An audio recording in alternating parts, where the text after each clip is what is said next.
창세기 13장 14절부터 18절까지 말씀입니다. 창세기 13장 14절부터 18절까지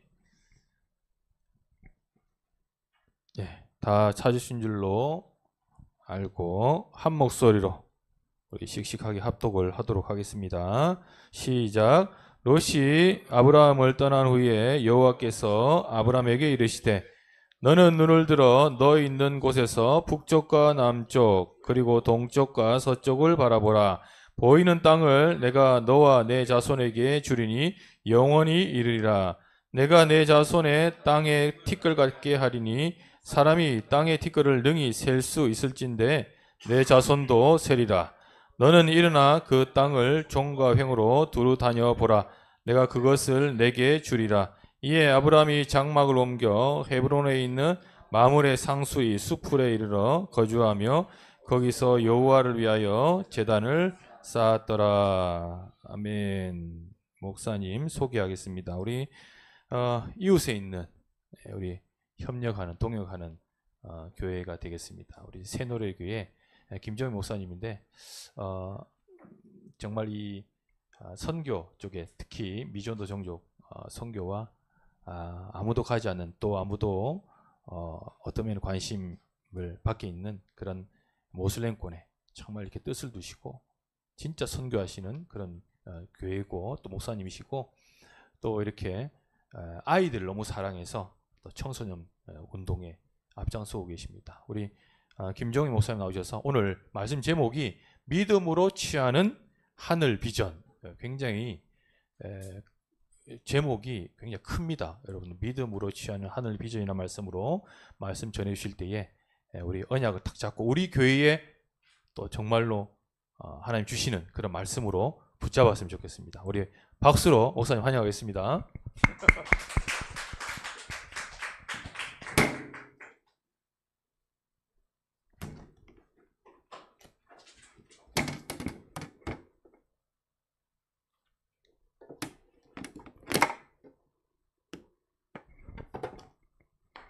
네, 반갑습니다. 방금 소개해 주신 충주새누리교회 섬기는 김종형 목사입니다. 반갑습니다. 네, 그리고 아까 청년이 아쉽게도 안 나오셨다고 했는데 우리 UN 기준으로 18세에서 65세까지 청년이라고 돼 있어요. 네, 청년이십니다.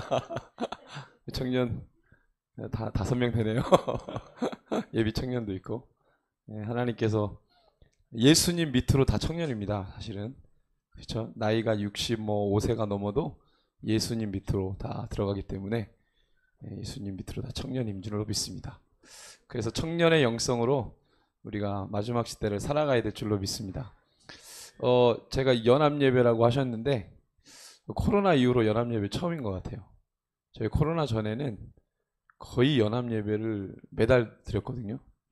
그래서 충주 지역에 있는 교회들 또 이제 같이 동역하는 교회들 같이 예배하고 저희가 그때는 통일광장 기도회라고 해서 구국 기도회 북한을 위해서 기도하고 그런 기도회를 광장에서 하다가 이제 교회 안에서 이제 예배하고 같이 연합해서 예배하고 또 충일교회에서도 우리가 같이 모여서 예배하고 뭐 상일교회 큰 교회들에서 저희들이 같이 연합해서 예배를 정말 많이 했어요. 그래서 1년이면 12번을 한 달에 한 번은 다 한 것 같고 그래서 근데 이제 코로나 이후로 그게 중단됐다가 우리 누림교회에 와서 처음 이제 또 연합예배를 하게 되는데 참 그동안 하나님께서 충주에 와서 연합의 일들을 많이 하게 하셨는데 이제 또 하나님께서 뭔가를 시작하시려고 하시나 보다 이런 마음을 주시고 또 사실 이우 목사님 만나고 나서 그 연합에 대한 마음을 많이 부어주셨어요. 목사들은 이렇게 그래도 영적인 눈치가 있잖아요. 아무리 둔감해도 하나님께서 이렇게 하실 것 같다라는 느낌이 있는데 아마 목사님도 그런 느낌을 이 지역 목회 모임을 통해서도 좀 받으시고 저도 이제 속으로 그런 느낌도 받고 그랬습니다. 어쨌든 하나님은 연합을 사랑하십니다. 교회는 연합이 본질이니까 각양각색의 사람들이 모여서 예배하는 그 다양함을 또 우리가 복음의 본질 안에서 소화하고 그것을 또 나누는 그것이 교회잖아요. 연합이 본질인 것 같아요. 그리고 교회와 교회를 넘어서 이 민족 교회가 연합되고 열방의 교회가 연합되는 그런 비전이 또 우리 함께 충주 누림교회 와서 함께 누려지기를 소원합니다. 아멘. 오늘 말씀 읽어주셨는데 저희가 지금 창세기 말씀 계속 보고 있어요. 복음의 시작이라는 대주제 아래 우리가 이제 시작 그럼 창세기잖아요. 다시 한번 우리가 어떤 시작을 한번 묵상해 보자. 하나님 어떻게 모든 물질계를 시작하시고 또 영적인 모든 세계 안에서 물질계를 이끌어 가시는지 그것을 우리가 창세기를 통해 다시 확인하고 그래서 우리 그 속에 우리의 역할은 뭔지 그걸 다시 점검하는 그런 시간들 갖고 있거든요. 그래서 창세기의 말씀 중에 우리가 나누었던 말씀 13장 14절에서 18절 아브라함의 말씀입니다. 너무 잘하는 말씀인데 하나님 주신 인사이트가 있어요. 그래서 그것을 우리 누림교회와 우리 새누리교회 가족들과 함께 나누기를 원합니다. 제가 처음에 키워드로 여러분들하고 나누고 싶은 것은 사람들이 뭘 원할까예요. 딱 태어나면 또 어느 정도 사람들이 자라고 자기의 존재에 대해서 알게 되고 그리고 인생에 대해서 뭔가 지금 우리 청소년들 내가 왜 태어났지? 나는 여기 왜 있지? 우리 다 PK들인데 참 너무 축복을 많이 해주고 싶어요. 우리 아이들도 우리 목사님 자녀들도 우리 PK들을 하나님 정말 사랑하십니다. 당장은 모르는 것 같아요. 시간이 지나고 나면 정말 하나님이 그렇게 하시는구나 라는 걸 많이 느낍니다. 청소년기 시기 우리 막내딸이 지금 초등학교 4학년인가요? 부럽습니다. 딸. 아까 물도 이렇게 갖다 주고 저희도 이제 막내가 하는데 가장 이 아이들 사실 요때 아이들이 사실 우리가 사춘기라고 말하는데 사춘기라는 단어에 이렇게 우리 아이들을 몰아넣기보다는 요 시기 때 인생에 대해서 많이 고민하는 것 같아요. 왜냐하면 그게 성장 과정에 있어서 자연스럽게 오는 부분인 것 같아요. 자아의식을 하기 시작하는 거죠. 존재라는 거에 대해서 묵상하기 시작하는 거예요. 생각. 자연스럽게 그 시기가 되면 그래서 여러 가지 많은 우여곡절이 있습니다. 막 반항을 통해서 표출한다든지 그렇지 않은 아이들도 있고 여러 가지 유형의 어쨌든 모든 인생은 내가 누구고 존재에 대한 나는 무엇을 원하고 무엇을 위해 살아갈 것인가를 다 생각해요. 늦더라도 이거는 다 합니다. 내가 무엇을 위해 살아갈 것이냐. 사실 이제 예수 믿는 우리들은 약간 결이 다르죠. 왜 태어났니? 너는 무엇을 위해 살아야 되니? 라고 물으면 세상 사람들하고 좀 결이 다릅니다. 근데 그게 맞는 거죠. 사실은 우리의 주인이 하나님이시니까 이게 정말 중요한 것 같아요. 베이스에 이걸 깔고 우리의 주인 나를 만드시고 나를 이 땅에 있게 하시고 존재하게 하신 분이 하나님이잖아요. 그러니까 그건 당연한 거예요. 그걸 깔고 그래서 우리가 맞는 거죠. 사실은 하나님이 나의 주인이시니 나를 우연하게 이 땅에 보내실 리는 없다. 내가 이 땅에 살아가는 건 우연이 아니라 필연이다. 분명한 목적이 있다. 그걸 이제 발견하는 게 우리 숙제 아니겠어요? 우리 친구들도 청소년 시기에 그걸 빨리 발견하면 많이 헤매이지 않는 것 같아요. 제 경험상 그렇습니다. 이걸 늦게 발견하면 많이 헤매이겠죠. 돌고 돌다가 그제서야 하나님의 뜻을 하고 발견하고 깨닫는 어른들도 많아요. 50살, 60살 넘어서 그제서야 그러니까 빨리 깨달으면 깨달을수록 덜 방황할 수 있는 거죠. 사람들의 마음속에 뭐가 있을까요? 인생이 원하는 게 뭘까요?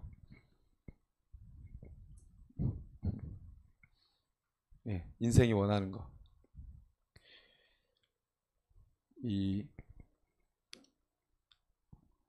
삶에서 가장 중요한 가치가 뭡니까? 라고 조사를 했어요. 이게 보이실지 모르겠는데.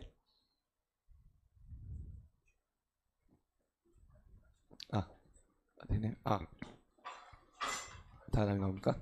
네. 더 나옵니까? 네, 이렇게. 여기 이제 나라들이고요. 우리나라는 여기 있습니다. 사우스 코리아. 근데 다른 나라들은 1순위가요. 뭐로 돼 있어요? 가족으로 돼 있어요. 당신의 삶에서 가장 중요한 가치는 뭡니까? 다른 나라들은 다 패밀리예요. 대만은 뭐 우리 어떤 사회 뭐 이런 부분들. 우리나라는 뭐예요? 매터리얼 웰빙이라고 했어요. 물질 안정 행복. 네. 한국 사람들은 인생에서 가장 중요한 가치가 돈이구나. 경제적인 안정감이구나. 근데 다른 나라들은 그렇지 않아요. 예, 순위가 좀 이렇게 있는데 뭐 친구라고 얘기하는 나라들도 있고 여러 가지 뭐 건강 뭐 등등. 우리나라도 뭐 다시 이렇게 이런 표도 있습니다. 건강, 가정, 경제적 풍요. 그러니까 이 경제적인 부분, 물질적인 부분은 상위 랭크에 있어요. 그렇죠, 사실은. 사람이 무엇을 위해 사는 것 같아요? 돈을 위해 살아가는 저조차도. 예. 그러니까 물질에 우리는 이제 물질로 이루어져 있잖아요. 그래도 우리는 영이고 그렇지만 하나님은 이 두 가지의 가치.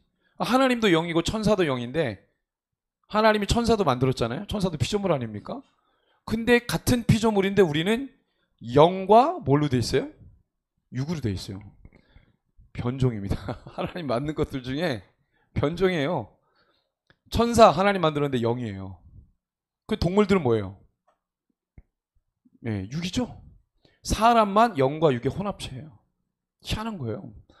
우리 존재는 굉장히 그러고 보면 특별한 겁니다. 특별하게 만들었어요. 그래서 이 두 가지의 가치가 항상 충돌해요. 영의 가치와 육의 가치. 천사는 이거에 대해서 많이 어려움이 없을 거예요. 짐승도 마찬가지죠. 어려움이 없을 거예요. 자기 존재에 대해서 고민하는 강아지 봤어요? 없죠. 인간만 그래요. 인간만. 왜? 두 가지의 가치가 함께 어우러져 있는 복합체의 존재이기 때문에 그렇습니다. 항상 우리는 이런 거 이제 부딪히는 거죠. 잘 살고 못 살고 많이 알고 덜 알고 가방끈이 길고 짧고 상관없어요. 항상 인간은 이 두 가지의 가치를 선택해야 되느냐, 어떤 거를 선택해야 되느냐.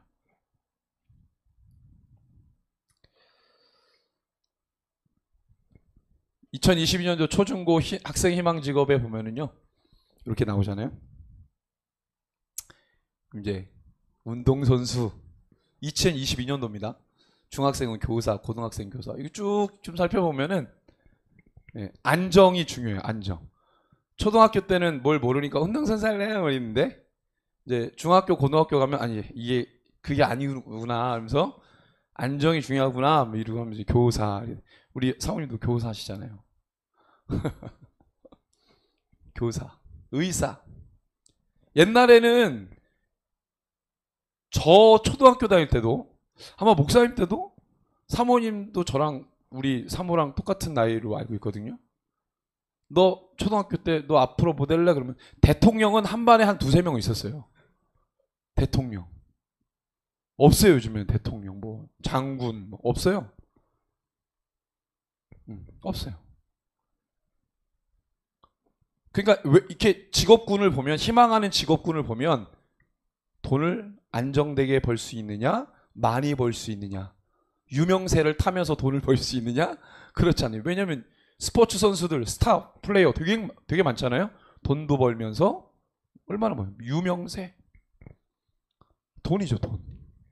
저 직업을 왜? 돈. 소명의식이 없는 거예요. 옛날에 대통령 되겠다는 애한테 물어보세요. 너 왜 대통령 될 거야? 제가 나라를 지키려고요. 뭐예요? 돈 벌겠다는 게 아니잖아요. 공무원이 좀 안정적이에요. 그래서 대통령 되겠다는 애는 없었어요. 소명의식. 저희 때만 해도 그런 게 학교에서 가르쳤거든요. 이훈 목사님은 이거 아실 것 같은데, 국민교육원장. 저희 때도 저학년 때 저거 수업하기 전에 읽었던 기억나요. 학교에 붙어요. 지금 뭐 없죠. 우리 아시죠? 다 모른 척하지 마시고 어느 정도 연배가 있다는 건데, 국민교육원장 지금은 이거 다 안 합니다. 근데 이 내용을 보면요 엄청나요. 민족 중흥의 역사적 사명을 띠고, 이거 초등학교, 중학교, 고등학교에 다 붙어 있었습니다. 교실마다 민족 중흥의 역사적 사명을 띠고, 인류 공용에 이바지할, 학문과 기술을 배우고 익히며 공익과 질서를 앞세우고 명랑하고 따뜻한 합동정신, 나라의 융성이 나의 발전의 근본임을 깨달아. 내가 왜 잘 돼야 돼요? 나라를 위해 새 역사를 창조하자. 마지막에 뭐라고 해야 돼요? 아멘, 이렇게 나왔지. 성경이에요, 성경. 이건 뭐예요? 가치가 나오는 거, 가치. 여기 뭐 우리가 잘 살고 돈 많이 벌어서 뭐 이게 없어요. 이게 초등학교 때부터 계속 교육이 됐던 거예요. 그래서 너 뭐 될 거야? 대통령 나오죠. 이거 계속 읽다 보면은 내가 잘 되는 거는 국가를 위해서, 내 가족을 위해서, 어떤 집단을 위해서 내가 한번 봉사정신을 발휘해 볼게. 이런 생각을 하니까 대통령 나오고 장군 된다 그러고 뭐 이게 나오는 거예요. 지금은 없어요. 이런 가치를 가르쳐주지 않기 때문에. 교회에서도 안 가르쳐요. 네. 가치, 밸류. 이게 되게 중요한 것 같아요. 우리 인생을 생각할 때 그 인생에서 가장 중요한 가치. 어떤 상황에도 희미해질 수 없는 분명한 기준, 인생관, 가치관. 그래서 제가 계속 기침을 좀 자주 할 텐데 기도 좀 해주세요. 속으로 먹게 해달라고. 지금 이게 좀 심해진 것 같아요. 가치 충돌. 이 가치가 충돌하는 시대입니다. 이 가치가 전쟁.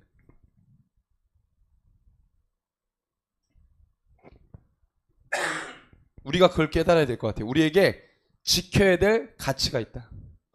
어떤 상황이 와도 우리가 붙들어야 될 가치가 있다.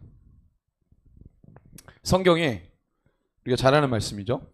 디모데전서 6장 10절인데 같이 한번 읽겠습니다. 시작. 돈을 사랑함이 일만하게 뿌리가 되나니 이것을 사모하는 자들이 미혹을 받아 믿음에서 떠나 많은 근심으로써 자기를 찔렀도다. 이게 충격적인 말씀인 것은 뭐냐면, 어떠한 죄의 요소를 말하지 않고 돈이라고 말했어요. 돈을 사랑하는 것이 만 개의 죄악의 뿌리다. 디모데에게 바울이 이야기합니다. 경계해라, 조심해라. 이것이 우리를 미혹한다. 믿음에서 떠나게 한다. 근심하게 한다. 자기를 찌르게 한다. 1만 개의 죄악의 뿌리가 미움도 아니고 음란도 아니고 무슨 뭐 불법 행위가 아니라 돈이라고 말해요. 돈. 근데 사실은 돈은 가치 중립적인 거예요. 돈을 악하다 선하다고 말할 수 있는 게 아니잖아요. 그걸 가치 중립적이라고 표현합니다. 돈은 악하게 쓰면 악한 것이죠. 선하게 쓰면 선한 것이죠. 그리고 여기서 말하는 건 무엇을 경계하라는 거예요? 돈을 뭐 하지 말라는 거예요? 사랑하지 말라는 거예요. 돈은 필요한 거지 사랑하는 대상이 아니라는 거예요. 이 말씀만 같이 읽겠습니다. 시작. 돈을 사랑치 말고 있는 바를 족한 줄로 알라. 그가 친히 말씀하시기를 내가 과연 너희를 버리지 아니하고 과연 너희를 떠나지 아니하리라 하셨느니라. 아멘. 무엇을 사랑하지 말래요? 돈을 사랑하지 마라. 너가 가지고 있는 바를 족한 줄로 알아라. 우리가 왜 돈 때문에 근심합니까? 저의 경우를 보면 욕심인 것 같아요. 욕심. 가지고 있는 그 한도 내에서 써야 되는데 욕심을 부리니까 더 많은 것을 추구하는 나머지 그것 때문에 근심하는 것 아닌가. 그러니까 더 있어야 된다라는 생각을 하는 거죠. 디모데후서 3장 1절에서 2절인데요. 마지막 날에 이러한 현상들이 나타날 것이다. 같이 읽습니다. 시작. 내가 이것을 알라. 말세에 고통하는 때가 이르리니 사람들은 자기를 사랑하며 돈을 사랑하며 자긍하며 교만하며 회방하며 부모를 거역하며 감사치 아니하며 거룩하지 아니하며. 마지막 때 현상 중에 하나가 돈을 사랑하는 거예요. 자기를 사랑하는 거예요. 사실 자기를 사랑한다는 말과 돈을 사랑한다는 말은 동의어라고 말해도 틀린 말은 아니에요. 자기를 사랑하면 자기에게 투자한다는 거잖아요. 뭘로? 돈으로. 그러니까 자기에게 투자하기 위해서 뭘 벌어야 돼요? 돈 벌어야 돼요. 연결되어 있어요. 서로 떨어져 있는 얘기가 아닙니다. 사실. 자기를 사랑하면 돈을 사랑하게 돼 있어요. 돈을 사랑하는 목적이 있거든. 뭐 때문에? 자기를 위해. 마태복음 10장 37절에서 39절에 보면은요, 예수님이 기준을 정해놨어. 사랑에 대해서. 우리는 아무나 사랑하지 않습니다. 주님만 사랑합니다. 주님 사랑하는 게 가장 높은 우위에 있어야 돼요. 그 기준을 정하신 말씀인데 같이 읽습니다. 시작. 아비나 어미를 나보다 더 사랑하는 자는 내게 합당하지 아니하고 아들이나 딸을 나보다 더 사랑하는 자도 내게 합당하지 아니하고 또 자기 십자가를 지고 나를 쫓지 않는 자도 내게 합당하지 아니하니라. 자기 목숨을 얻는 자는 잃을 것이요 나를 위하여 자기 목숨을 잃은 자는 얻으리라. 이거 잘하는 말씀인데 잊고 살아요. 따지고 보면 우리 사랑하는 게 너무 많아. 이것도 사랑하고 저것도 사랑하고 친구도 사랑하고 핸드폰도 사랑하고 모두 너무 많아요. 근데 예수님은 아주 심플하게 말해요. 경계선을 정확하게 그어주세요. 이거보다 나 사랑하는 거 아니야. 나 쫓아올 수 없어. 저것들을 사랑하고 주님을 사랑할 수가 없는 거예요. 같이 안 돼요. 정확하게 예수님 말씀하죠. 예수님의 그 워딩입니다. 정확한 워딩. 그러면 돈이 다 나쁜 거냐? 아니에요. 어떻게 하라는 거예요? 이 말씀처럼 하라는 거예요. 같이 읽습니다. 천국은 마치 밭에 감추인 보화와 같으니 사람이 이를 발견한 후에 숨겨두고 기뻐하며 돌아가서 자기의 소유를 다 팔아. 자기의 소유를 어떻게 하래요? 자기의 소유보다 더 큰 가치를 발견하면 그 가치를 위해서 지금의 나의 소유의 가치를 뭐 하라는 거예요? 팔아라는 거예요. 그럼 뭘 더 사랑한다는 거예요? 다 팔아서 내가 취해야 될 그 가치가 더 크다는 거죠. 이렇게 하라는 거예요. 그럼 돈을 사랑하지 않는 거죠. 방법도 얘기해 주신 거예요. 하나님. 예수님.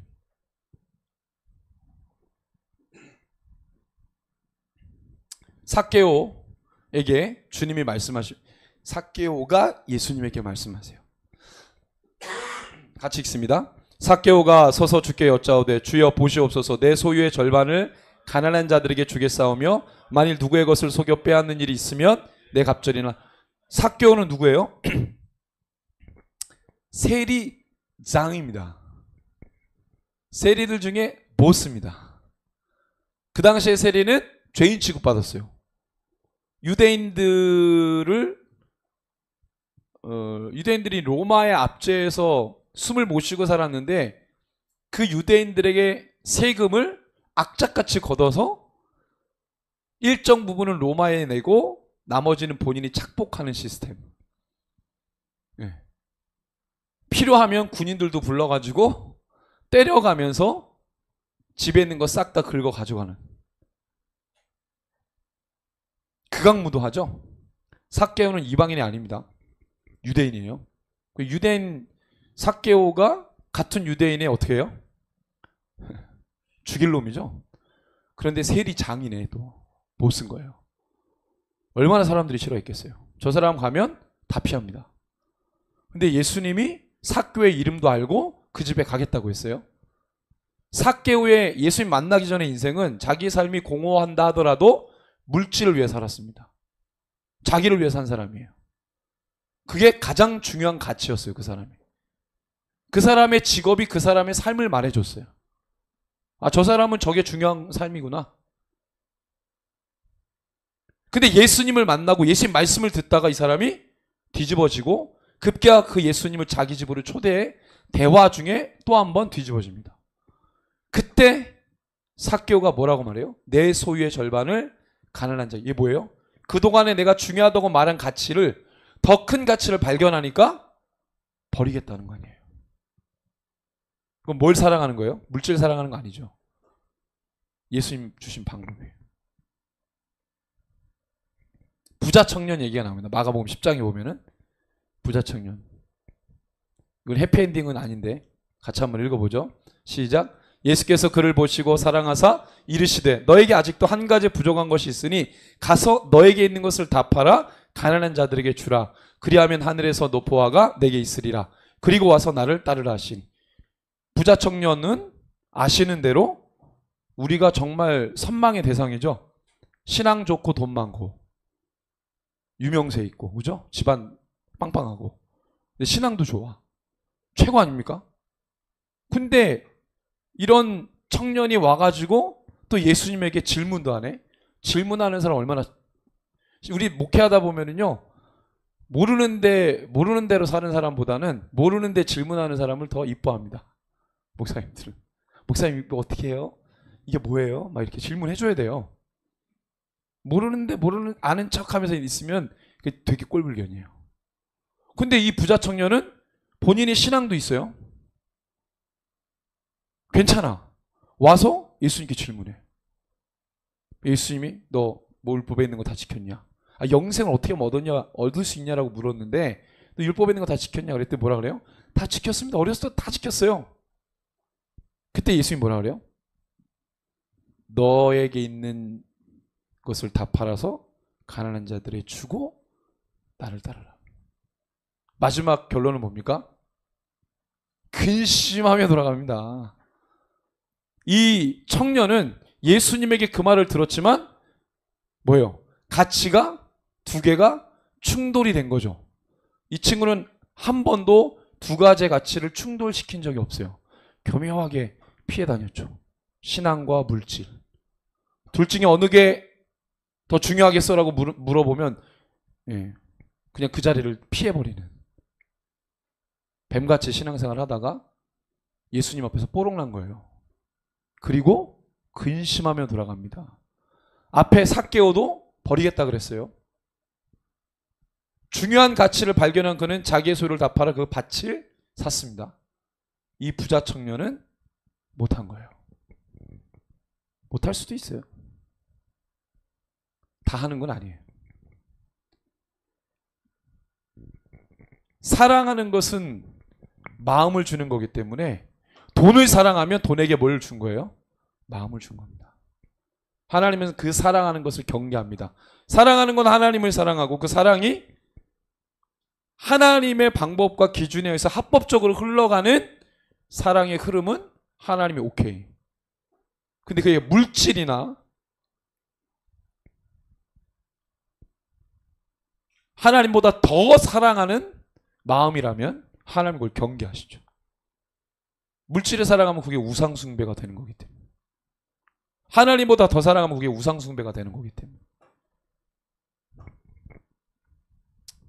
그래서 하나님의 사랑과 그분의 말씀의 이 통치 아래에서 우리가 경제도 살고 여러 가지 것들을 하는 것이죠. 오늘 말씀의 주인공이 아브라함입니다. 아브라함 어디 살았어요? 문명의 최고의 중심 지역이었던 메소포타미아, 하류, 우루, 상류, 하란, 이 지역에서 살았던 사람이에요. 비교하면 가나안 땅은 쥐뿔 아무것도 없습니다. 너 메소포타미아 땅에서 살래? 가나안 땅에서 살래? 그러면 우리는 메소포타미아로 갑니다. 가나안 땅은 북쪽만 산림이 있고요. 남쪽으로 내려갈수록 연 강수량이 계속 줄어요. 그래서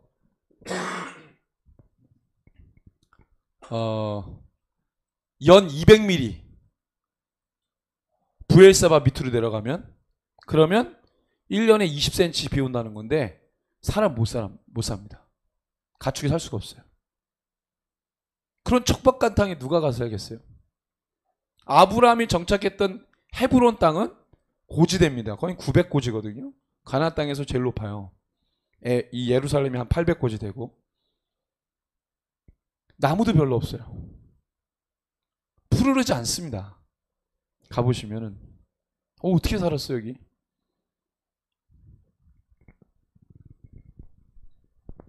좋은 땅은 자기 아들이 없었기 때문에 아들처럼 생각했던 조카 롯, 자기 유일한 혈연 아니었어요? 피부치? 좋은 데로 보내고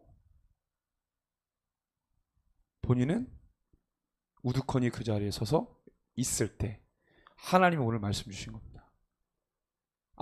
이 롯이 선택한 땅은 어떤 땅이었어요? 그 윗절에 보면 하나님의 동산과 같고 애굽 땅과 같았더라.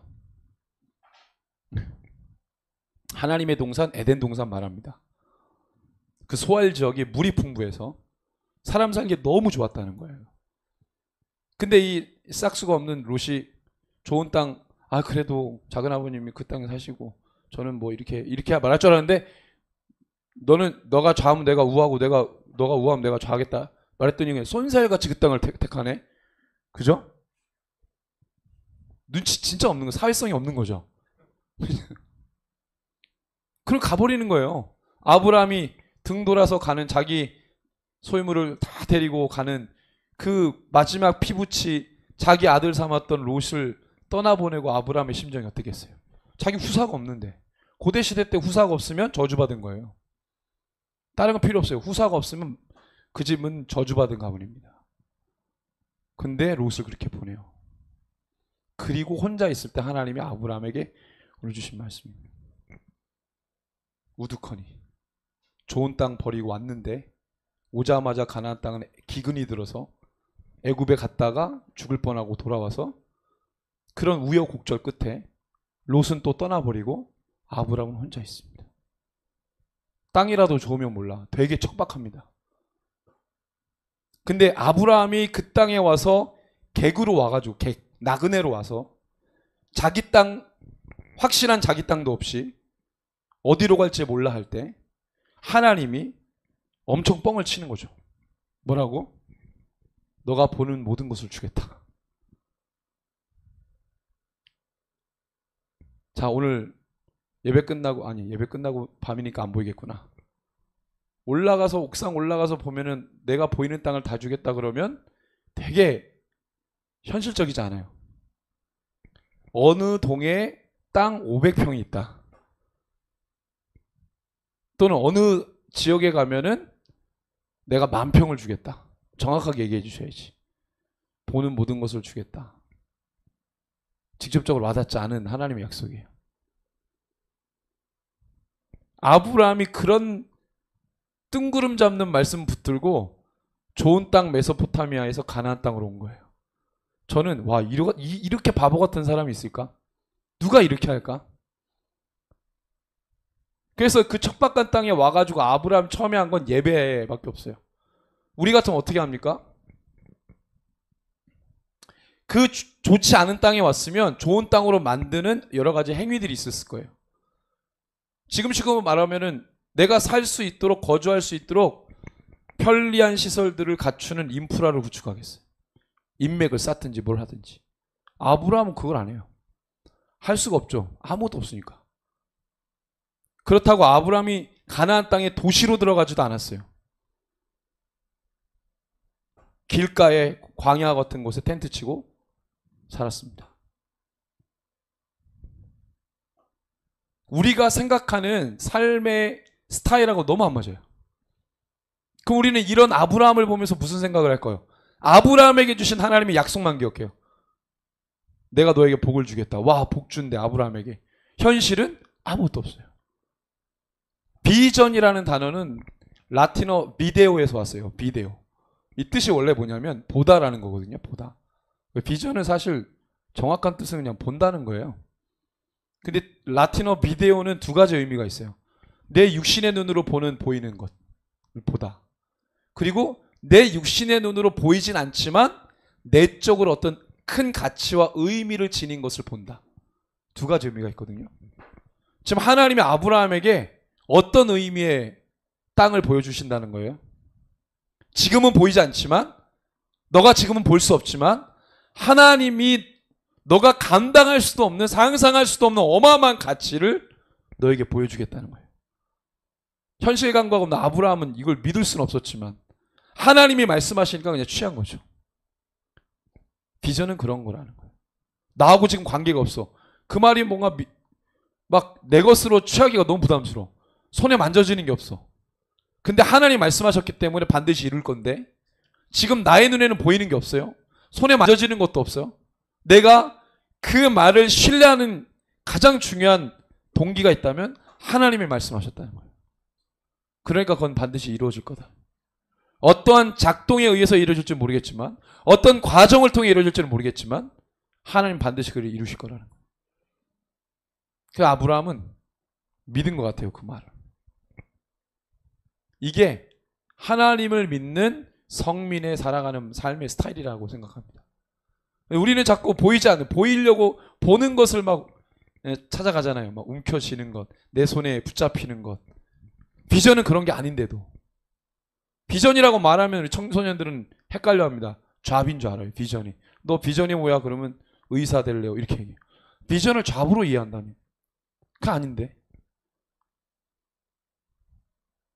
너가 의사가 되든 뭐가 되든 상관없어. 중요한 건 하나님이 궁극적으로 너에게, 하나님의 형상과 모양대로 지음받은 너에게 하나님이 무엇을 원하시느냐. 그러면 나는 그냥 의사가 되겠다는 게 아니라 어떠한 의사가 되겠다. 어떠한 스포츠맨이 되겠다. 앞에 수식어 어떠함이 중요한 거예요. 그게 엄청난 가치입니다. 아브라함은 그냥 나그네죠. 개구로 그 땅에 왔어요. 근데 뒤에 스토리를 보니까 엄청난 영향력을 발합니다. 어떠한 객과 어떠한 나그네였어요? 영향력 하나 없는 왕보다도 하나님과 함께하는 나그네가 더 지금 영향력이 있는 거예요.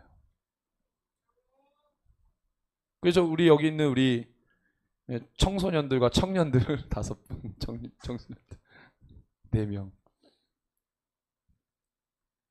내 눈에 보이지 않지만, 그리고 이것은 내가 당장 뭔가 잡을 수 없는 것이라고 생각할 수 있겠지만 하나님이 말씀하셨다면 반드시 그것이 이루어질 것이다. 나를 통해서 하나님을 끝까지 의뢰하는 것이, 신뢰하는 것이 중요하다는 생각을 합니다. 이게 그리스도인들이 살아가는 방식이라고 생각해요. 그래서 하나님의 백성은 하늘의 가치를 기준 삼고 유지시키고 지켜가고 후대에 전달해야 합니다. 이 가치. 세상에서 말하는 가치가 아니에요. 하나님이 궁극적으로 본질적으로 주시는 가치. 존재론적으로 우리에게 주시는 가치.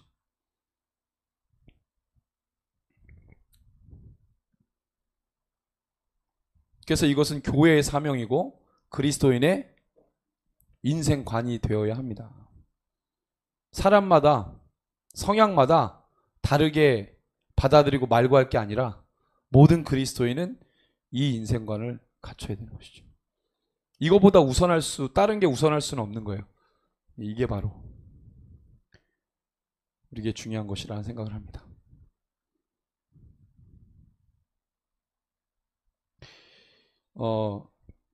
성경에 보면 이런 가치를 지키기 위해서 살아간 사람들이 많죠. 일단은 우리 신약에 보면은 예수님이 가장 최고이시고 그 다음에 예수님의 제자들이겠죠. 우리가 아는 바울, 이 복음의 가치, 하늘의 가치, 이 비전을 지키고 전달하기 위해서 그때는 원석이었는데 이게 후대에 가면 갈수록 다듬어지죠. 어쨌든 이것을 잃어버리지 않기 위해 지켜가기 위해서 애썼던 어떠한 직업군에 로마 시대 때 귀족 중에서도 크리스찬들이 있었습니다. 왕족 중에서도 크리스찬이 있었어요. 각계각층의 어떤 직업군에 다 크리스찬들이 있었습니다. 너무 많아서 문제였죠. 그래서 나중에는 이 로마 제국의 국교를 기독교로 바꾸는 일도 있었는데 여러 가지 정치적인 이유가 있었지만 어쨌든 그래서 어떤 사람들은 황제가 국교를 기독교로 바꾸니까 그 전에 자기는 로마 시대 때 어느 신을 숭배했던 사람인데 그거 감춰두고 승진을 위해서 자기의 삶의 어떤 이 신분 상승을 위해서 거짓말로 기독교를 개종한 사람들도 많아요. 귀족들 중에. 그리고 로마 공무원들 중에. 어쨌든 다양한 직업군의 그리스도인들이 있었지만 그들이 어떠한 이유에서 예수님을 받아들이는지는 다양할 수 있죠. 동기나 뭐 여러 가지. 그렇지만 이 복음의 가치를 따라가지 않으면 그리스도인이 아니에요. 결국은 이 복음의 가치에 충돌되게 돼 있어요. 이거를 지켜가고 전달하는 그리스도인들이냐 아니면 그냥 자기 인생 신분 상승을 위해 그 다음에 어떤 기복을 위해서 예수를 믿는 그 정도로 자기를 위해 자기에게 제한된 복음을 위해 살아갈 것이냐 뭐 그런 충돌이 있는 것이죠. 이 바울처럼 목숨을 걸려면 기복적으로 예수를 믿는 거는 그런 신앙인들은 목숨 안 걸죠. 복음에 목숨 걸 수가 없죠. 걸 리가 없죠.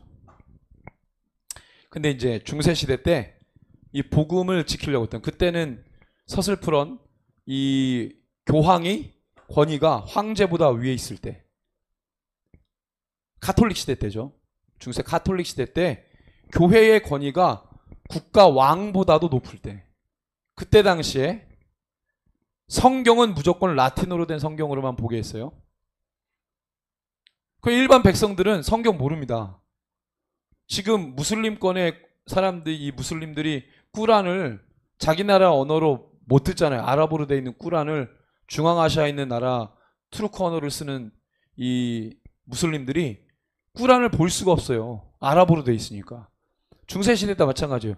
성경을 뭐 프랑스 사람이, 영국 사람이, 독일 사람이 성경을 봐야 되는데 못 보게 했잖아요. 14세기에 13세기에 가톨릭이 성경 구독 금지를 했어요.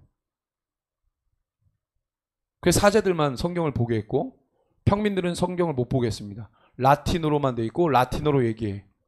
그럼 여기에 나와 있는 그때 당시에 유럽의 문맹률이 80%가 넘었는데 글도 모르는 데다가 라틴어는 당연히 모르죠. 어떻게 성경 말씀을 이해하고 하나님을 섬겼겠어요. 그러니까 정말 그 복음의 말씀의 가치를 정말 경험하려고 하는 사람들에 의해서 어떤 운동이 벌어지냐면 성경을 자기네 나라 말로 번역하는 운동이 일어납니다. 걸리면 화형당해서 죽어요. 하늘의 언어인 라틴어를 자국어로 번역한다? 이거는 지옥에 갈 일이에요. 그래서 최초에 프랑스의 피에르 말도, 피에르라는 말은 영어로는 베드로라 뜻이거든요. 이 평신도입니다. 이분이 프랑스에서 프랑스 말로 몰래 라틴어를 프랑스 말로 번역해서 평신도 성경 운동을 하기 시작했어요. 엄청 부흥합니다. 나중에 이분이 어떻게 됐겠어요? 잡혀서 화형당해 죽어요. 지금 우리가 우리나라 말로 이렇게 볼 수 있는 건 그냥 자연스럽게 넘어온 역사가 아닙니다. 이거 이렇게 우리나라 말로 번역되기 위해서 이미 800년 전에는요. 자기네 나라 말로 번역해서 순교당한 하나님의 사람들이 있었어요. 14세기에는 존 위클리프 영어로 성경 번역했다가 화형당해 죽습니다. 15세기 체코의 얀 후스 아주 유명하죠. 자기네 나라 말로 번역했다가 화형당해 죽어요. 루터, 즈빙글리, 존 낙스, 윌리엄 틴틀 이들이 했던 건 뭐예요? 복음의 본질을 그 가치를 지키고 뿐만 아니라 저 목숨 걸 저 엄청난 일을 왜? 후대를 위해서. 후대를 위해서. 여기에 있는 다음 세대를 위해서. 왜 신앙이 우리 때 좋았고 끝나냐?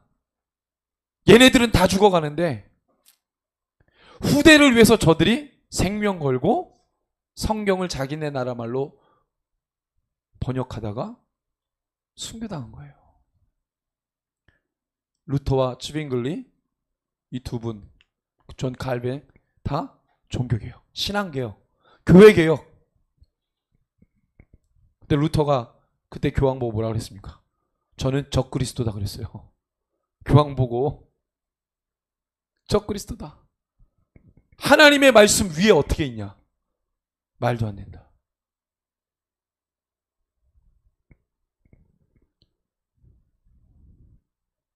네. 이 16세기에 프랑스에서 엄청난 일이 벌어집니다. 개신교가 이제 막 퍼지면서 존 칼빈과 루터에 의해서 이 개신교가 막 확산됐잖아요. 종교개혁을 통해서 프랑스에서 엄청난 부흥이 일어났어요. 개신교 부흥. 가톨릭 신자들이 개신교를 다 개종합니다.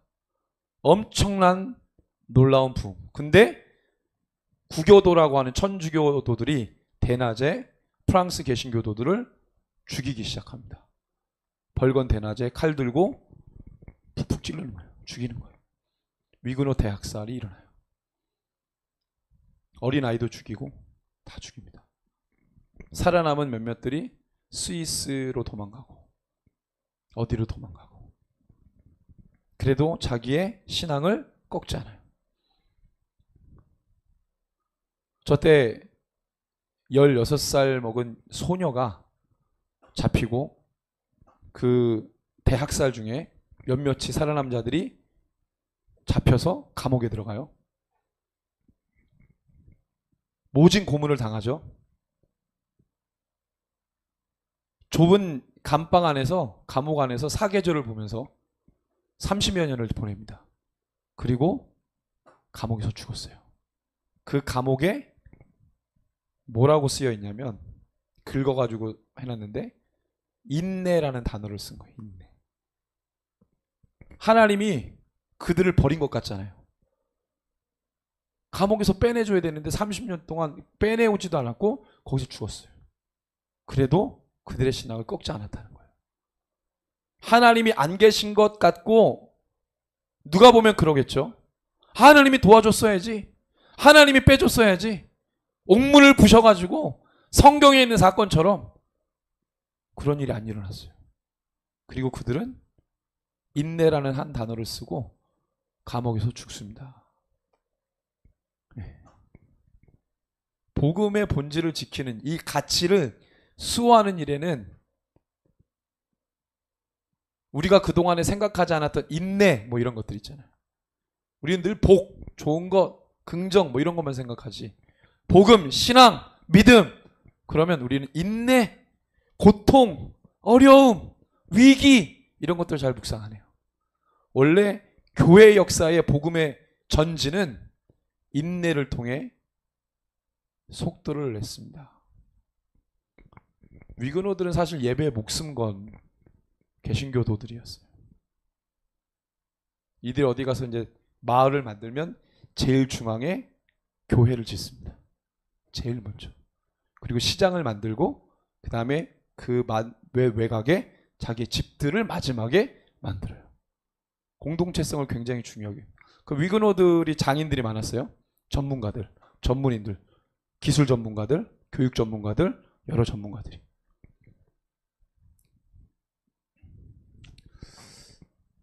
(2013년도에) 대한민국 부산에서 WCC가 있었습니다. 제7차인데 7년에 한 번씩 WCC를 합니다. 교회 일치운동을 하는 교회, 세계교회 연합운동인데, 세계교회 연합운동인데 이분들은 누구예요? 이분들 약간 복장이 좀 그렇죠. WCC는 뭐라고요? 세계교회 연합이에요. 세계교회 연합에 원불교하고 이 천도교 이런 분들 왜 들어와 있어요? 교회예요? 저들이 예수님을 인정했나요? 예수님을 자기의 구주라고 고백했나요? 손님으로 왔나요? 손님으로?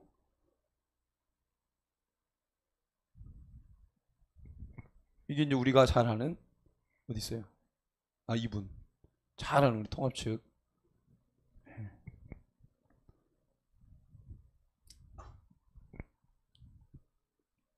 복음의 본질을 2000년 동안 지켜오고 목숨 걸고 지켜왔던 믿음의 선진들을 생각하면, 저거 할 때 제가 부산에 갔었거든요.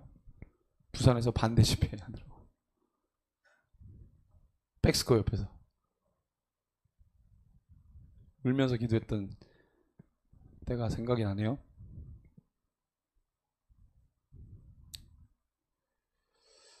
우리나라에서 또 지금 하고 있는 게 있습니다. 로잔 대회라고, 4차 로잔 대회를 지금 서울에서 인천에서 하고 있어요. 로잔 대회는 뭐냐면 세계 선교 운동입니다. 선교 운동. 선교 운동하자. 세계를 복음화하자. 그래서 1979년도에 1차 로잔 대회가 스위스 로잔에서 시작됐어요. 우리가 지금까지 복음을 전했는데 이 세계 교회가 어느 정도 복음을 전해왔는지 한번 평가해보자. 평가를 해봤더니 24,000개의 민족이 있는데, 아니 150개의 국가가 있는 게 아니고 민족이 24,000개? 우리는 옛날에 국가 단위로 생각을 했는데 국가가 아니라 민족. 왜? 한 국가 안에도 여러 민족이 있으니까. 민족 개념을 이때 가지고 옵니다. 국가 개념이 아니고 민족 개념. 그래서 민족 개념을 하다 보니까 너무 많은 거예요. 그래서 그 민족 단위를 조사해 보니까 24,000개의 민족 중에 11,000개의 민족이 복음을 아직 못 들었다는 거예요. 이거는 2차 로잔 대회인데요. 마닐라, 필리핀 마닐라에서 했습니다. 1989년도. 네. 이때에도 우리가 속도를 내서 복음을 전해보자. 이때까지는 굉장히 복음적이었어요. 이때까지는. 근데 이 로잔 대회가 갑자기 3차 때부터 변질돼요. 2010년도 로잔 대회는 이 남아프리카 공화국에 있는 케이프타운이라고 하는 수도에서 3차 로잔 대회를 합니다. 이때 인권이라는 아젠다를 가지고 오더니 WCC에서 얘기했던 뭐예요? 타종교 전도 금지. 동성애 인권 옹호.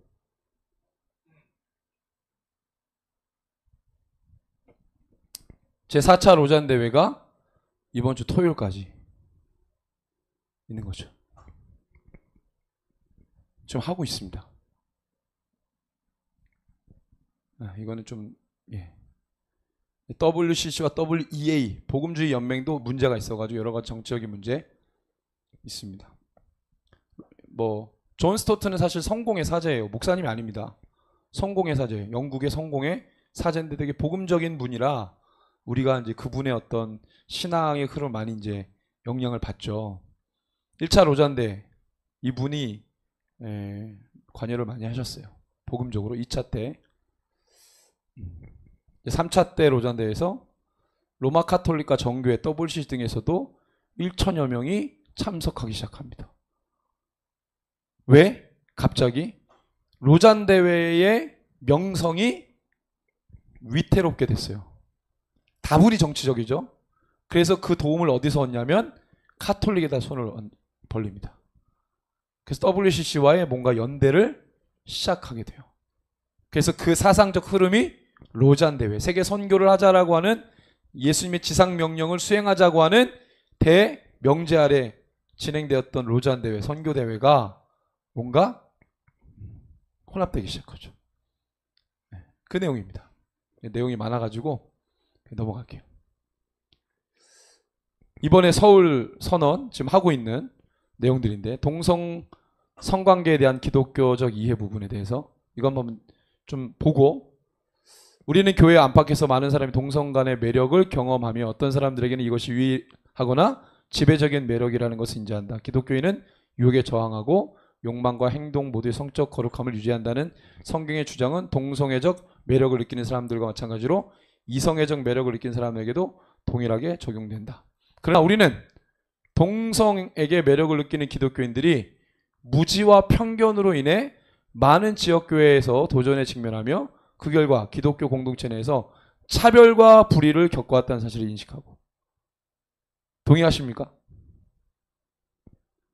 우리는 우리의 실패를 회개하며 뭘 회개해요? 인정 안 해줬다고? 괜찮다고 얘기 안 해줬다고? 야, 너희들도 괜찮아라고 얘기 안 해줬다고? 이로 인해 그리스도의 몸된 형제 자매들에게 진 해악을 회개해야 된다는 거예요. 그들을 마음 어렵게 했다. 그들을 죄인으로 취급하고 그래서 그 부분을 회개해야 된다는 거예요. 이번 로잔 대회 때 지금 그 이야기를 하고 있다는 겁니다. 그걸 회개해야 됩니까?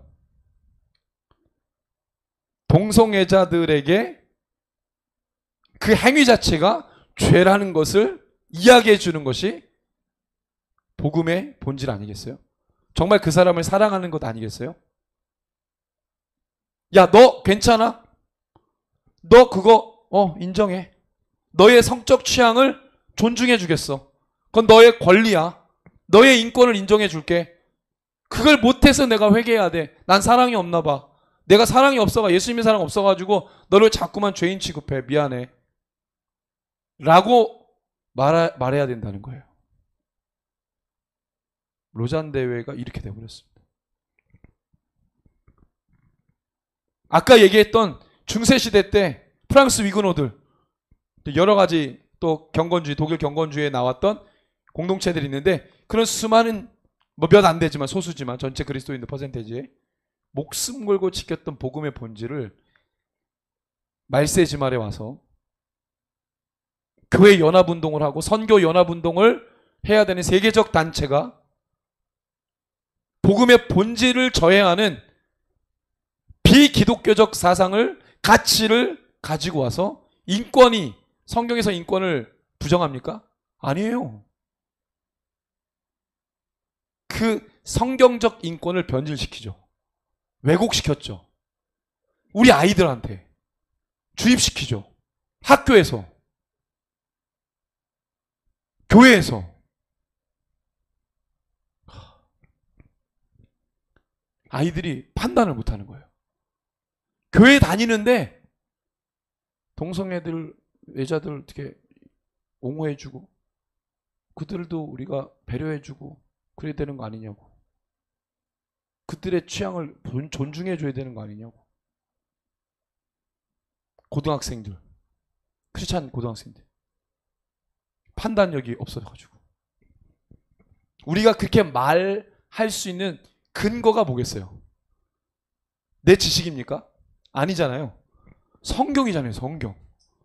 말씀. 하나님의 말씀이 근간이 돼서 그 말씀 때문에 말씀의 토대, 그건 예수님이 주신 말씀이고 하나님이 우리에게 주신 말씀, 그 말씀을 기반으로 해서 그 말씀에서 그렇게 말씀했기 때문에 그거는 그 행위는 죄야. 여러분들 동성애 이슈가 지금만 이렇게 아니에요. 로마 제국 시대 때 이전에 헬라 제국 시대 때는 동성애가 국가 장려 문화였어요. 소크라테스도 동성애자입니다. 우리가 알고 있는 철학자들 대부분이 동성애자예요. 소크라테스가 사랑했던 알키데모스라고 하는 애제자가 있었어요. 남자입니다. 미소년 같이 생겨가지고. 걔를 어떻게 좀 해볼까 하고 소크라테스가. 플라톤이 그거 보고 노망났다고 막 얘기하고. 플라톤이 소크라테스 제자 아닙니까? 소크라테스 제자들이 많았어요. 헬라 제국 시대 때는 동성애가 국가 장려 문화였어요. 왜? 남자들은 고귀하다. 죄송하지만 그때 헬라 제국 시대 때는 여자들 거의 물건 취급했거든요. 남자와 여자의 성관계는 생산을 위해서 이 대를 잇기 위한. 진짜 사랑은 동성끼리. 지고지순한 남자들끼리의 사랑. 그게 어디서 이루어졌냐? 체육관을 짐이라고 하잖아요. 원래 짐이 어디서 나오냐면 헬라 시대 때 동성애자들이 동성애 행위를 했던 장소입니다. 원래 우리가 알고 있는 올림픽도 헬라에서 시작됐잖아요. 그리스에서. 원래 그 선수들이 옷을 다 벗고 합니다. 여자는 절대 출전이 안 돼요. 남자들만. 왜? 제우스 신을 위해서 전라 상태에서 운동 경기를 하는 거예요. 그걸 보고 신이 좋아한다는 거예요. 그것을 하면서 뭘 해요? 경기 끝나고 성관계하는 거예요. 그게 올림픽 경기였어요. 그게 짐이라고 하는 장소에서 이루어졌습니다. 이게 로마 제국에서도 물론 콜로세움에서 음성적으로 이루어졌어요. 로마 제국 시대 때는 그걸 장려하진 않았지만 이미 헬라 제국 시대 때 너무나도 이게 그냥 뭐 비일비재했기 때문에 로마 제국 시대 때에는 막지도 못했어요. 그냥 음성적으로. 헬라 때는 양성적으로 했지만 로마 시대 때는 음성적으로 다 했다는 거예요. 이 동성애의 이슈가 지금에서야 떠오른 게 아니에요. 우리가 지금 내가 나를 위해서 살고 나의 행복을 위해 살고 막 정서적 안정을 위해 살고 뭐 경제적 안정을 위해서 지금 그리스도인들은 물론 뭐 그것도 필요하죠. 근데 거기에 나의 모든 에너지를 다 쏟는 건 하나님이 우리 그리스도인들에게 원하는 근본적인 삶의 스타일은 아니에요.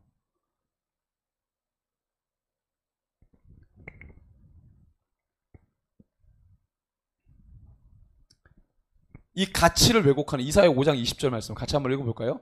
악을 선하다 하며 선을 악하다 하며 흑암으로 광명을 삼으며 광명으로 흑암을 삼으며 쓴 것으로 단 것을 삼으며 단 것으로 쓴 것을 삼는 자들은 이게 뭐예요? 가치를 왜곡시키는 자들이에요. 하나님이 중요하다고 말씀하신 그 가치를 저런 식으로 왜곡시키는 자들. 분명히 성경에서 악하다고 말했는데 그걸 선하다고 말한다든지 성경에서 선하다고 우리가 반드시 지켜야 되는 가치라고 말했던 것을 세상에서는 야 그거 아니지 않아? 악하다고 부정한 거라고 구태연한 거라고 우리를 조소하고 비방하고 조롱하는 거야.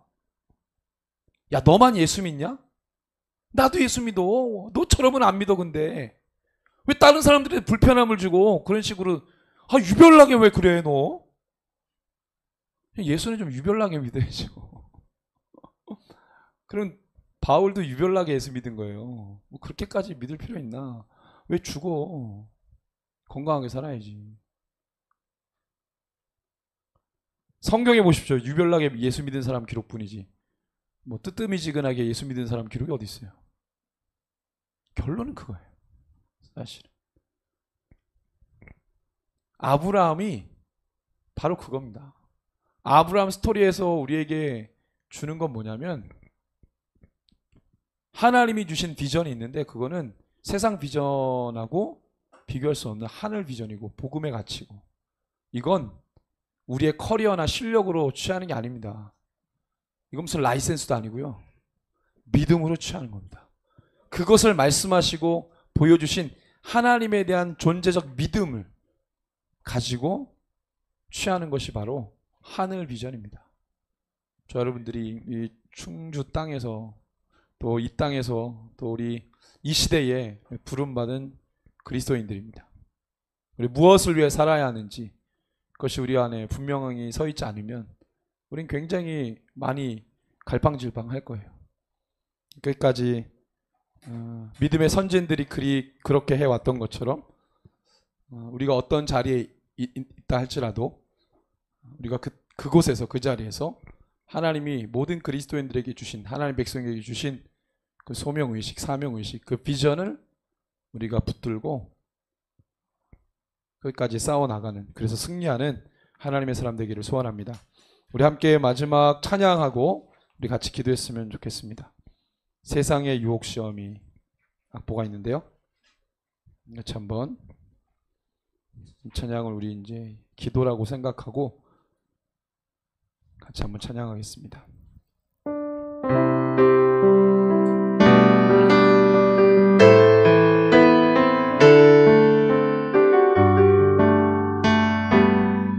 세상의 유혹 시험이 내게 몰려올 때에 나의 힘으론 그것들 이길 수 없는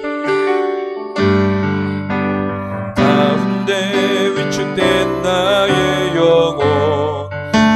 어찌할 바를 몰라 헤매이고 있을 때 거짓과 속임수로